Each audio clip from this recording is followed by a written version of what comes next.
It's a hot afternoon out there, but temperatures are fairly typical for this time of year. Normal high 91, we're right at 92, and everybody else right about the same with upper 80s and low 90s.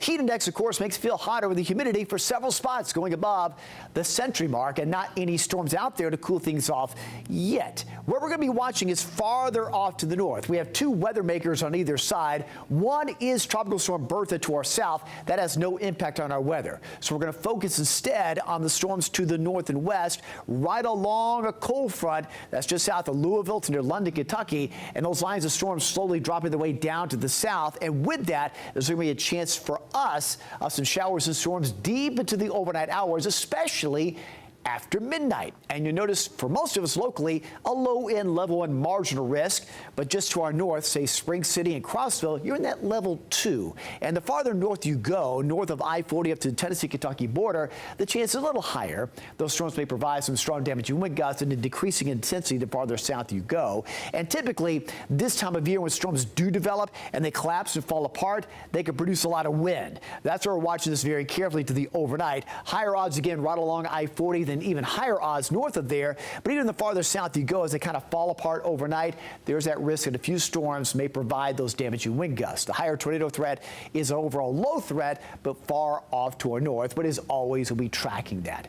So heading into the evening and overnight hours, it's going to be quiet this evening. Just a hot evening coming up. And then around, say, 10, 11 o'clock, we'll keep an eye for areas right along I-40 to the north. There's around 10:45, 11. Showers and storms starting to develop. But notice how they don't progress far to the south yet.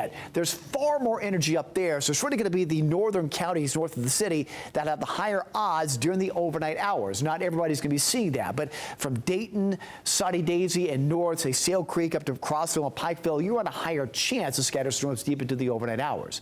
Now, all that's right along a front, which by Wednesday will move through and stall to our south. So we've got some showers and storms at times on Wednesday from the morning into the afternoon. Not everybody's going to see that. Otherwise, a partly sunny sky. And once that front does stall out, it's going to keep a chance of showers and storms there even for Thursday, especially for areas far to the south where it does stall. But otherwise on Thursday, not nearly as hot as some cooler, drier air tries to move in. So highs on Thursday only in the 80s as the shower chance starts to drop off. So again, we'll keep an eye on that chance overnight north of the city after midnight.